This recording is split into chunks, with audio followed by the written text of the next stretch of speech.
Night practice, very excited about tonight. I think the enthusiasm of our fans has been, we've had some hot days, we've had some, days where I've walked out here, a long time before practice and the bleachers are full. Fans have been incredible before, after, during practice. So excited to fill the stadium up tonight and have a night practice. It's always a different kind of energy in the house. It is, just another padded training camp of practice. We don't really classify it as a scrimmage or things like that. We're just kind of continuing on with our work day. But this is a big week leading into the first preseason game. Reminded the team today just how many days we have worked over the last good stretch here. And when you really look at the schedule now that the games will begin, time is a ticking, and we've got to continue to be very critical of what we're building, and I'm really happy with where our football team is at. I thought the last couple of days were very competitive, got a little chippy at times, but that's normal for this time of camp, and just quite honestly normal for the competitive nature of a lot of the guys on our team. And we've gotten a lot of really good work in, and the physicality has been something that's been noted as we've watched the tape. Did want to wish good luck to both the high school girls flag football teams from Melrose and Egan High School playing in the flag football game on the field before we come down the steps later tonight. Should be really cool. Big emphasis on growing the game for our organization, and as a father of two daughters, I love the fact that we're putting a major emphasis on it because it's very important, and I think it's going to be really, really cool to watch that continue to grow and be a real opportunity for young ladies to take the field and play this great game. So excited about that. They'll form a little tunnel for our players as we come down the stairs as we enter the stadium over there. Did want to give you guys some updates. I know we wanted to give you the day off yesterday. I didn't see anybody fighting us as far as that was concerned. We did have a very thorough, detailed walkthrough. And as far as some injury updates, Hawkinson, Ryan Kelly, and Josh Metellus, they're all kind of dealing with some day-to-day normal training camp kind of bumps and bruises. No issues whatsoever there, but you're not going to see any of those three guys tonight. You'll also, Jonathan Allen and Harrison Smith planned off days that have been on the calendar for them, and that was indeed what Hargrave and Darisaw had Saturday, if there was any worry. But both those two players will come back tonight, and then Jay Ward will come back tonight, begin practicing, and work back into a full workload as we work through the week on the way into what will be an exciting day opening up US Bank Stadium on Saturday. Hey Kevin, is Josh still dealing with that ankle injury? And then what are the other two injuries for the other guys? Ankle, foot, whatever. It's just a little soreness there. He's been able to really practice with almost no limitations. He's just had a little soreness, post the work, and is able to kind of work through it. But there's really, this time of year, with the type of workload he's already been able to put in early on here, we feel good about getting him a couple days here to let it settle down, and then hopefully we can just put it behind us. What was the second part of your question? TJ and who was it? Ryan. What are the other two injuries those guys are dealing with? Oh, yeah. TJ's kind of, I saw some really in-depth medical analysis in the moment the other day. But yeah, it's just, a hip, leg, back, whatever you want to classify it at. Once again, I'm not a doctor. I wouldn't even be able to pronounce whatever Tyler told me. And then Ryan Kelly, it's just an elbow thing, just kind of got a little stretched out the wrong way, and he'll be fine. Was Nick Vanette related to TJ's? No, and it was not at all. We expect TJ to participate here this week, and we'll determine his status for the game based upon our individual plan for all 91 guys on the roster. But really, since this is kind of more of a, as the games approach, not having Gavin originally the plan was we'd hopefully have Gavin as part of that rotation. But we've got a pretty clean-cut plan on playing time that we could very quickly be, testing our depth at the position even at 91 players. So we wanted to bring in another player that can, good combination of a guy with experience, physicality, can block, has performed in the pass game as well in his career, had a nice workout yesterday. So we'll get Nick into the mix here. What's the plan for JJ on Saturday, Kevin? Yeah, we've got that plan in place. I've not talked to him about it. We're so day-to-day right now. So I'll update him on that plan first, and then let you guys know. But yeah, I do plan on playing JJ Saturday, which I think we've kind of talked about before. Is that a possibility that he would play in the second or third game, or would it probably be just one game and then he won't play again? Yeah, I think you'd love to play him, as much as possible. But I think with those 2 days of joint practice, the guys that, the type of repetition that the other guys on the offense will get from a physicality and workload standpoint, we'll more than likely use those 2 days as our real days, obviously subject to change based upon how those practices go, how we feel coming out of those. If we need to get a little more work, we will. And then we'll assess that final preseason game when it comes. When you put JJ in there for however long you do it, does that then affect the plan for the rest of the offensive line? Do you want him to get work with that starting group if healthy enough for everybody to do it? Yeah, I think it'll be a combination of, health of the group. It'll be a combination of, the individualized, plan for guys. We feel really good about kind of what we've talked about early on here.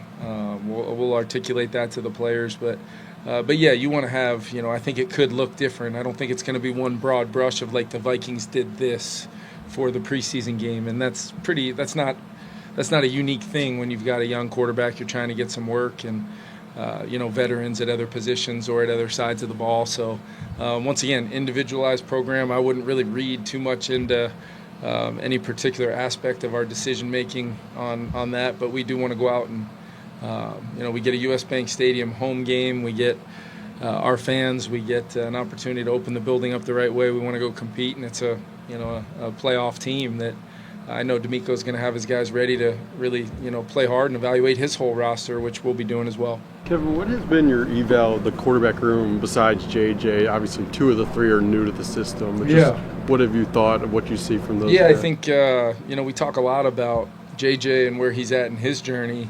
But those other 3 guys are all at different points in theirs. And when you really peel back the layers on what Sam has done from an experience standpoint, schematically, really nothing close to what we run here. And that's not taken away from anybody else's offense, just different verbiage, different variations of how we want to try to move the football and what we ask the quarterback to do and how we coach the position.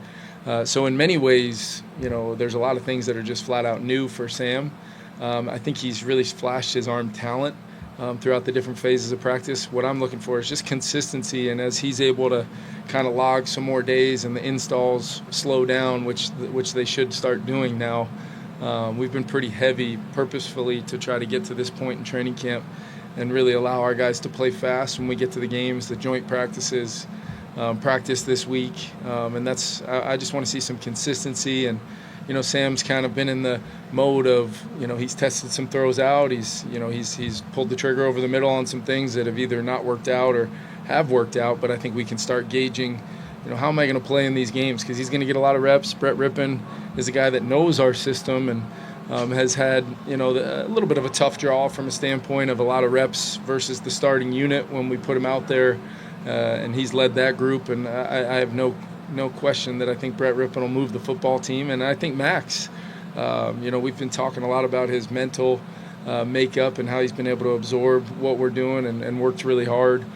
The physical aspect of him throwing the football, he had a great rep on a third down kind of compete period the other day where the pocket was collapsing and he sped up and was able to find, a completion, before they got home to get the sack for a huge first down. So if that can translate to the games, he'll move the team as well. And my expectation is all 3 of those guys get a ton of repetition over the next 3 games. And we want to, mix and match and see how that works out and let those guys compete. Ben Urasek, when you were getting ready to sign one rookie free agent. Yeah, a lot of what you've seen so far, Mark. I think, I showed the team the other day just to highlight Ben going against Dallas, who's having a really good camp on the edge. We ran a wide zone. It's the toughest block in football in many circumstances when the wide tight end in line is trying to block a pretty significant force on the edge, setting the edge. That's their job. And it was a heck of a battle. And it just kind of showed, Ben threw his hands, he threw his hat in the right location, footwork, technique, fundamentals matched with play style. and it was a true pro NFL rep by both those guys, and showed the whole team that. And it didn't end in pushing and shoving. It was really physical. It didn't end in, a lot of chirping. It was just two guys doing their job and looking like professionals, moving on to the next play. But I think you've probably seen him make, whether sometimes in just the one-on-one settings or the combo periods, catching the football, especially in the red zone, you felt his length on some plays in the back of the end zone, going up and getting it kind of off the top of the rim type of feel. So when you're talking about a guy that blocks the way he does and then has had his moments in the past game, and look, whether you go back and watch him at Stanford, where maybe he had a little bit more of a role in the past game, well, he ends up at Georgia, and last time I checked, they've had some pretty darn good tight ends. They got probably another one coming out that's going to be a first-round pick more than likely one of these days, and he was on the field contributing. And that's what really caught our eye. And we really have kind of always looked at it like between drafting Gavin and getting Ben to come here, we really felt like we had 2 draft picks. That's probably not what Ben wants to hear with the difference in signing bonuses and things like that. But that's not going to keep him from having a very clear-cut path to make our team. And can't wait. He's one of the guys I'm really looking forward to hitting the grass in these preseason games. You've seen the attention to detail and consistency that you've wanted throughout of Ty Chandler through training camp. Yeah, I think that's what happens when you're at this point in your career. I think he's running the ball great. I think his vision, his sight lines, his discipline of his tracks has been fantastic. He's shown up in multiple ways in the past game. I think he's had one bust where he missed a strong safety pressure when I was going fast one time, and that was, as I told Ty, that's your one right there. So we're not, at this point there's grace, and there's kind of not making the same mistake twice, and then there's Ty, really emphasizing that to himself, and it might come after he rips off a 25-yard run, and I'm so excited I just go no huddle because of it. It doesn't mean the defense is just going to stand there. We got to be ready to handle our responsibilities, and Ty is more than capable, playing a huge role in the kicking game, special teams wise for Matt Daniels and DG. And I think he's, between, that him and Zay right now, Zay Scott, that's I'm sure there's a lot of teams around the league that would love to have kind of that 3-4 battle going on like that, because it's showing up on a daily basis. Guys are making a lot of plays. Where do you think Donovan Jackson is right now? What have you thought of where he is? Yeah, he's probably in the locker room, maybe heading to get some food. You knew that was coming. I think Donovan's having a really good camp. I really do. Maybe one of the more consistent guys, just kind of showing up every single day up front, right there from a standpoint of, throwing a lot at him, trying to get it to slow down for him. But that's probably been, I think I've talked about this a little bit before with you guys. Like, that's probably been the coolest thing, is when he's not comfortable yet, you get a lot of, like, the natural reactions of a player. And he's, that's been a good movie to watch from a standpoint of, like, holy cow, like Jonathan Allen's got him in a pretty vulnerable spot, or Hargrave on some movement that he wasn't expecting, and just watching the way he not only plays out that down, but then applies it moving forward has been really exciting. So body language, or just like actually trying to block after he's I mean like two things, being able to like wage the battle throughout the rest of that down, where maybe many guys would be a pretty quick loss based upon the look. He's able to salvage a really competitive rep, and then mentally the next time anticipate it and kind of be prepared for it, and you see immediate, sometimes in practice, immediate growth. I know we're talking a lot about JJ and Dallas, and rightly so. Both those guys are having really good camps, in my opinion, doing everything we want them to do. But I think Donovan is right up there for me right now. I don't want to put a lot of pressure on him, but he's in a competition and he's playing really good football. So can't wait to see him play a little bit. No, you're good. Have you seen enough from Jonathan Allen and Hargrave to know how they're going to impact your defense this year? Yes. What do you see when you watch the tape and go back to it? I see a lot of them.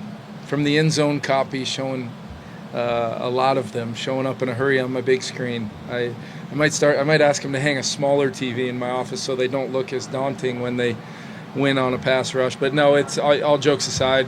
I think Hargrave's having, he's maybe been as impactful as any defensive player all camp, and that's saying something, because Grenard, Van Ginkel, J.A. on the other side, But the way Hargrave has really attacked this and his fit early on here and what we're doing, both what we're doing to allow him to play the way we need to allow him to play, but also his fit in Flo's kind of mastery of what he wants to do from a movement, stunt, pressure standpoint.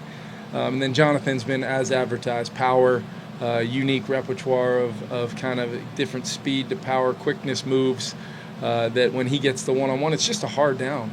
We can only send the center one way.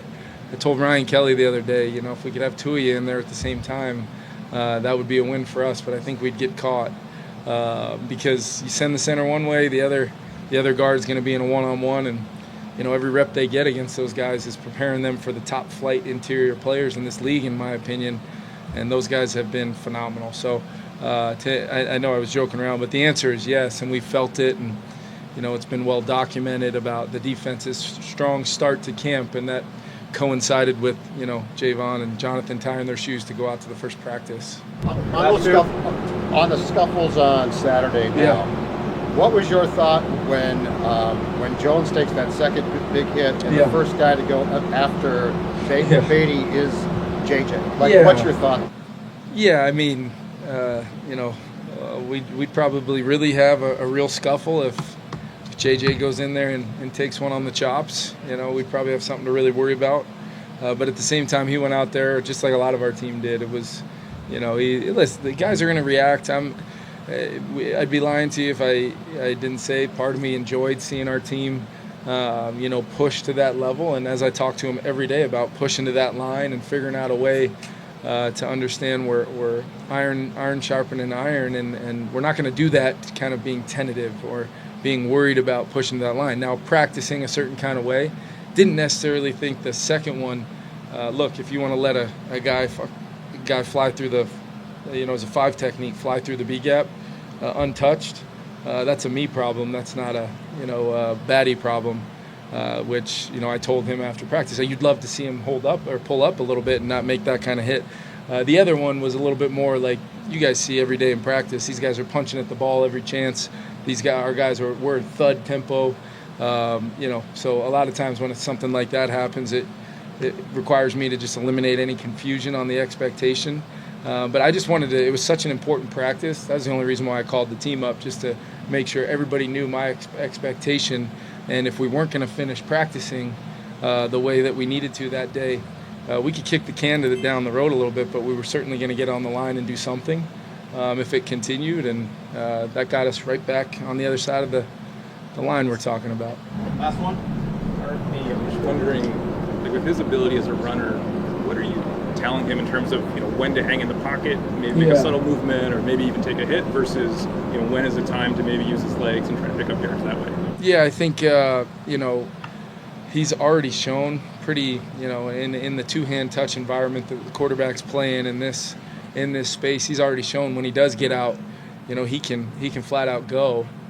So stealing a first down or two is not going to be an issue for JJ. It's going to be exhausting the progressions, and when he does have the pocket allows, we want him to put the ball in play and distribute the ball and stack completions and all those things.